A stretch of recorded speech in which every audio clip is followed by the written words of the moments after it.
श्री शिव महापुराण पंचम युद्धखंड 46वां अध्याय अंधक युद्ध समाप्ति। सनत कुमार जी बोले, तब महाबली गिल नामक दैत्य को आगे कर अंधक शिवजी से युद्ध करने आया। वह शिवजी की गदा पर पहुंच वज्र सा शब्द करते हुए उन पर तथा पार्वती पर भी वज्र सा प्रहार करने लगा। इसकी सेना ने शिव की उस गुहा के द्वार को तथा उसके चारों ओर के वृक्षों और लताओं आदि को तोड़ फोड़ कर नष्ट कर दिया। फलों और मूलों को उखाड़ मनोहर जल को नष्ट कर वन के मार्गों को खंडित कर दिया। तब त्रिशूलधारी शिव ने क्रुद्ध हो अपने दारुण भूत गणों सहित विष्णु आदि देवताओं को बुलाकर दैत्यों से युद्ध आरंभ करवा दिया। देवताओं ने गिल दैत्य सहित उसकी समस्त सेना से मर्यादित रहित घोर युद्ध आरंभ कर दिया, परंतु उस प्रबल दैत्य ने उन सबको निगल लिया। ब्रह्मा, विष्णु, इंद्र, सूर्य और चंद्रमा आदि समस्त देवता विदस दैत्य के पेट में चले गए। केवल शिव का एक गण वीरक शेष बचा। तब वह भागकर शिवजी के पास आया और सब समाचार कहा। उसे सुन शिवजी सामवेद का गान करने लगे। फिर सूर्य के समान अपने प्रकाशित शरीर से हास्य करने लगे। उनके अट्ठास से समस्त अंधकार दूर हो गया। वीरक ने उन दैत्यों से बड़ा युद्ध किया। उधर उस दैत्य ने नंदी को निगल लिया। तब नंदी को निगला हुआ देख कपर्दी भगवान शिव ने सब पर चढ़कर मंत्र जपते हुए निगले हुए को उगलवाने के लिए युद्ध में आए। उन्होंने अपने तीव्र बाणों से विध्वंस को मार कर उस दैत्य के मुख से विष्णु सहित ब्रह्मा, इंद्र, सूर्य, चंद्रमा आदि को उगलवा लिया। देवताओं की सेना प्रसन्न हो फिर युद्ध करने लगी। शुक्राचार्य जी युद्ध में मरे हुए दैत्यों को अपनी संजीवनी विद्या से जिलाने लगे। तब उन्हें ऐसा करते देख शिवजी के गणों ने उन्हें बांध कर शिवजी के सामने उपस्थित किया। शिवजी शुक्राचार्य को निगल गए। शुक्र के नष्ट होने से दैत्यों का बल क्षीण हो गया। फिर तो देवताओं ने उन्हें मार मार कर व्याकुल कर दिया। मृतकों से संग्राम भूमि व्याप्त हो गई। हाथ सिर कटे रुंड नाचने लगे। प्रमत्त बैताल आदि मुर्दों के मांस भक्षण करने लगे। इस प्रकार बहुत समय तक हिरण्यकश्यप के वंश में उत्पन्न दैत्य महेंद्र से युद्ध करके हार गया।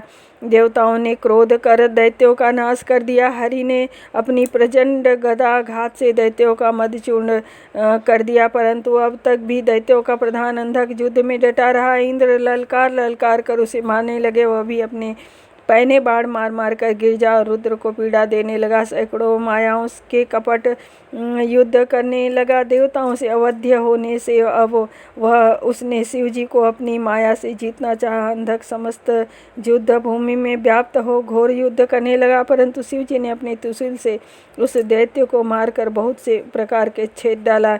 उसके सारे शरीर से रुधिर का प्रवाह बहने लगा। उस प्रवाह से बहुत से दैत्य उत्पन्न होकर युद्ध करने लगे। इधर विष्णु जी ने भी कहकर शिवजी के कर्ण से बहुत कराल गण उत्पन्न कराए। फिर भयानक युद्ध आरंभ हुआ।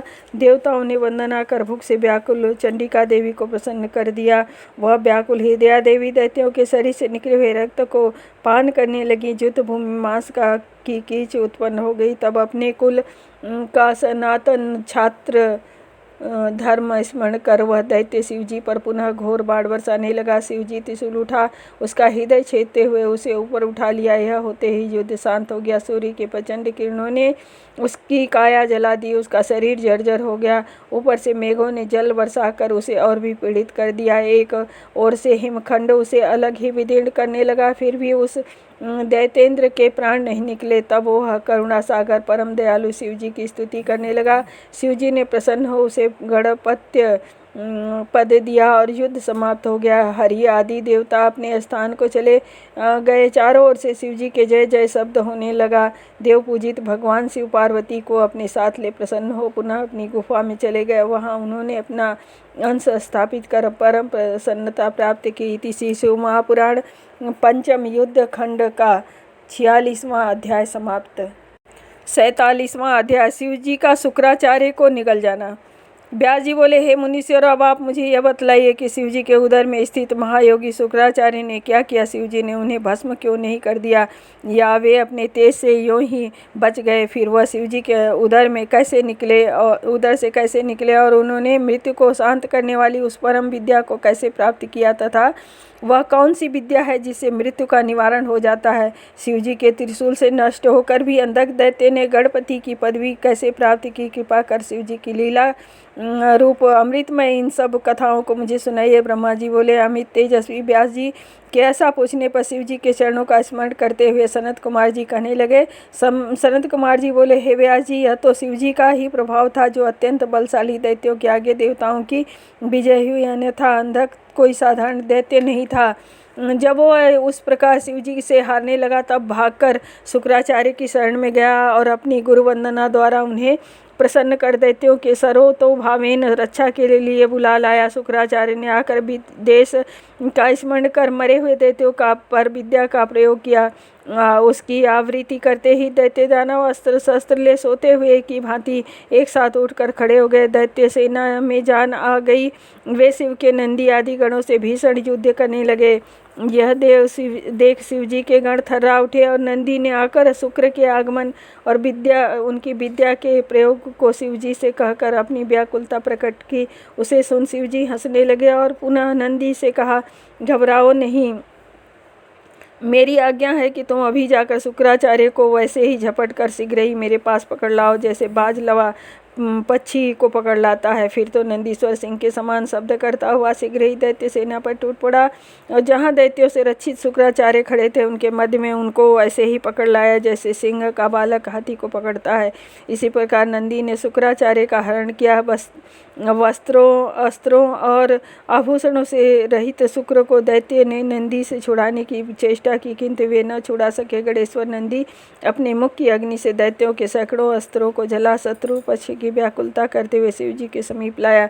शिव जी ने उच्च स्वर से हाहाकार करते हुए शुक्र को फल के समान ही अपने मुख में रख लिया। तीसरी शिव महापुराण पंचम युद्ध खंड का 47वां अध्याय समाप्त। 48वां अध्याय शुक्र का शिव के उदर से बाहर निकलना। व्यास जी पूछे, शिव जी द्वारा शुक्राचार्य के निगले जाने पर क्या हुआ तथा अंधक के महावीर दैत्य ने क्या किया? तब सनत कुमार जी बोले, अब गिरिजापति ने काव्य को निगल लिया। तब दैत्य जय की आशा से हीन हो गए, उनका उत्साह जाता रहा और वे युद्ध में निष्प्राण से हो गए। तब उनको इस प्रकार हतोत्साहित होते देख दैत्यराज अंधक ने अपने को तथा अपने सभी सूरवीरों की वीरता को धिक्कारते हुए पुनः सबको उत्साहित कर देवताओं के साथ युद्ध करने की अद्भुत प्रेरणा दी। इस प्रेरणा से दैत्य सैनिक पुनः युद्ध करने लगे। दोनों दलों में भयानक मारकाट मच गई, परंतु अंत में शिवजी के नंदी आदि योद्धाओं ने संपूर्ण असुरों पर विजय प्राप्त कर ली। तब अपनी सेना को चारों ओर से नष्ट हुआ देख दैत्यराज अंधक स्वयं रथ पर चढ़ शिवजी के गणों से युद्ध करने आया। उसने क्षण मात्रे में ही देवसेना का भयानक संहार किया, सबके रोम रोम में बाण मारकर उन्हें भीग दिया। शिवजी के पुत्र गणेश, स्कंद और नंदी तथा सोम नंदी आदि प्रधान गणों ने अंधक पर अपनी त्रिशूल शक्ति बाणों की वर्षा कर उसे अंधासा कर दिया। उस समय दोनों सेनाओं में बड़ा कोलाहल शब्द हो रहा था, जिसे सुन शिवजी के उदर में स्थित शुक्राचार्य बाहर निकलने का उद्योग करने लगे। उन्होंने बाहर निकलने के लिए शिवजी के शरीर में छिद्रों की बड़ी खोज की, परंतु सैकड़ों वर्ष तक सातों लोकों पातालों में खोजने पर भी उसमें उसी प्रकार कोई छिद्र उन्हें न मिला जिस प्रकार खल पुण्यात्माओं में दोष नहीं देख पाता। तब शुक्र शिवजी के दिए हुए पूर्व मंत्र को जपते जपते शिवजी के वीर रूप में उनके उधर पंजर से निकल लिंग मार्ग से बाहर आया और शिवजी को प्रणाम किया। पार्वती जी ने पुत्र समान विघ्न रहित किया। तब लिंग के द्वारा वीर्य के रूप से निकलते हुए शुक्र को देखकर दया सागर शिवजी ने कहा, हे भृगु के पुत्र, जिस कारण तुम मेरे लिंग के वीर्य रूप में निकले हो, इस कर्म से अब आज से तुम्हारा नाम शुक्र पड़ा। अब जाओ। शुक्र ने शिवजी को प्रणाम कर उनकी स्तुति की और आज्ञा ले पुनः दैत्यों की सेना में चले गए। यह तो शुक्र के शिवजी के अंदर से निकलने का वृतांत था। अब उस मंत्र को सुनो जिसे शुक्र ने शिव के अंदर उदर में जपा था। इति श्री शिव महापुराण पंचम युद्ध खंड का 48वां अध्याय समाप्त। 49वां अध्याय अंधक का गाढ़पत्य वृतांत। सनत कुमार जी बोले, ओम नमस्ते देवेशाय सुरासुर नमस्कृताय भवत भव्य महादेवाय हरित पिंगल लोचनाय बुद्धि रूपेण इत्यादि मंत्रों को जब शिवजी ने शंभु के उदर में जपा तब वे उत्कट वीर्य के समान शिवलिंग के मार्ग से बाहर आए। प्रथम जन्म के पश्चात 3000 वर्ष तक पर फिर वह वेद पाठी शुक्र पृथ्वी पर शिवजी से उत्पन्न हुए। उधर अंधक शिवजी के त्रिशूल पर सूखते हुए शिवजी की 108 परम मूर्तियों का ध्यान करता हुआ उनकी स्तुति कर रहा था। इससे शिवजी ने प्रसन्न हो उसे तब सब प्रकार के भय से मुक्त कर दिया। दिव्य अमृत की वर्षा से उसमें प्राण संचार कर त्रिशूल से उतार उसका अभिषेक किया और कहा कि मैं तेरी अंतिम भक्ति से प्रसन्न हूँ, वर मांग। अंधक हाथ जोड़ कांपता हुआ शिवजी की अनेक स्तुति कर अपने पूरे अपराधों के लिए उनसे क्षमा मांगते हुए माता पिता रूप शिव पार्वती की कृपा भक्ति मांगने लगा। शिवजी चुप रहे, वह भी मौन हो शिव पार्वती के ध्यान में मग्न हो गया। शिवजी ने उस पर प्रसन्नता से दृष्टि डाली, उसे अपने अद्भुत जन्म का पूर्व वृत्तांत स्मरण हो आया। उसके मनोरथ पूर्ण हो गए। वह अपने माता पिता को प्रणाम कर कृतकृत्य हो गया। बुद्धिमान शिव तथा पार्वती जी ने उसके मस्तक को सूंघा, फिर तो उसने उन प्रसन्न हुए शिवजी से इच्छित वर पाया। यही उस अंधक का पुरातन गाढ़पत्य वृत्तांत है जो उसने महादेव जी के प्रसाद से पाया था। जो इसे यत्न पूर्वक पढ़ता है उसके सब मनोरथ पूरे होते हैं। इति श्री शिव महापुराण पंचम युद्ध खंड का 49वां अध्याय समाप्त।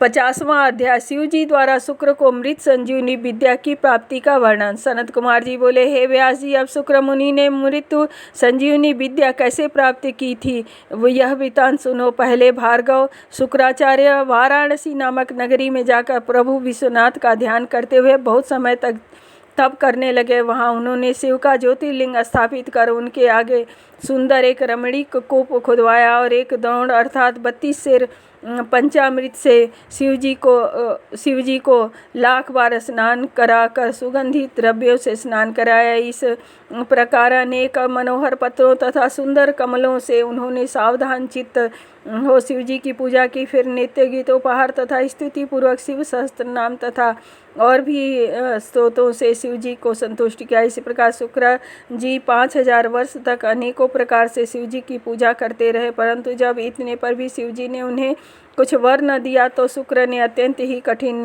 दूसरे नियमों को ग्रहण कर लिया और भावना रूपी जल से अत्यंत चंचल चित्त को शुद्ध करने लगे। इस प्रकार चित्त को शुद्ध कर उन्होंने शिवार्पण किया और हजारों वर्ष तक कर्ण और धूमपान करते रहे। तब शिवजी प्रसन्न हो वहाँ प्रकट हुए और शुक्र से बोले, हे तपोनिधि भृगु के पुत्र, मैं तुम्हारे इस तप से प्रसन्न हुआ हूँ। तुम्हारी जो इच्छा हो वर मांगो, मैं बड़े प्रेम से तुम्हें सब दूंगा। तुमको देने के लिए कुछ भी अदेय नहीं है। तब शिवजी के ऐसे वचनों को सुनकर शुक्र जी आनंद सागर में डूब गए। उन्होंने परम पुलकित हो शिवजी को प्रणाम किया और सिर झुका अंजलि बांध जय जय उच्चारण करते हुए शिवजी की स्तुति की। उनकी यह दीर्घ स्तुति यहाँ कही नहीं जा सकती, परंतु वह शिवाष्टक है और बड़ा ही सुंदर है। शुक्र के उस अष्टक को सुन शिवजी और भी प्रसन्न हो गए तथा स्तुति कर पृथ्वी में गिरे हुए शुक्र का उन्होंने अपने हाथ से उठा आलिंगन कर लिया। प्रेम पूर्वक कहा, हे ब्राह्मण श्रेष्ठ, हे तात, तुम मेरे परम पवित्र भक्त हो। तुमने जो मेरा यह ज्योतिर्लिंग स्थापित कर उनकी इसकी कठिन आराधना की है, इससे मैं तुम पर प्रसन्न हुआ। इस समय जो मांगो वह देने को तैयार हूँ। वह भी समय आएगा जब तुम इसी शरीर से मेरे उदर गुहा में प्रवेश कर मेरे इंद्रिय मार्ग से निकल पुत्र भाव को प्राप्त करोगे। यह दुर्लभ वर मैं तुम्हें प्रदान करता हूँ। इसके अतिरिक्त मैंने जिस मृत संजीवनी विद्या को अपने कठोर तप से प्राप्त किया है वह भी तुम्हें देता हूँ। इस विद्या द्वारा तुम मरे हुए प्राणियों को जीवित कर सकोगे और जिस किसी भी कार्य का उद्देश्य कर नियम से इस विधान को जपोगे तो इस सत्येश्वरी विद्या के प्रभाव से तुम्हारा वह कार्य पूर्ण होगा। तुम मेरे आशीर्वाद से सूर्य तथा अग्नि का भी अतिक्रमण कर आकाश में एक विमल तारा होकर एक प्रकाशमान ग्रह भी होगे तथा तुम्हारे सामने स्त्री पुरुष जो भी यात्रा करेंगे तुम्हारी दृष्टिपात से उनके सब कार्य नष्ट हो जाएंगे और तुम्हारे उदय होने पर ही विवाह आदि शुभ कार्य होंगे तथा मनुष्यों के धर्म संबंधी सभी कर्म सफल होंगे। तुमने यह जो शुक्रेश नामक ज्योतिर्लिंग स्थापित किया है, जो मनुष्य इसका पूजन करेंगे उनके कार्य सिद्ध होंगे। शुक्र को इस प्रकार के वर दे भगवान शिव उस पार्थिव लिंग में लय हो गए। हे व्यास जी, शुक्र ने जिस प्रकार यह मृत्युंजय नामक विद्या प्राप्त की वह मैंने तुम्हें सुनाई। अब इसके और आगे क्या सुनना चाहते हो? इति श्री श्री शिव महापुराण पंचम युद्ध खंड का 50वां अध्याय समाप्त। ओम नमः शिवाय।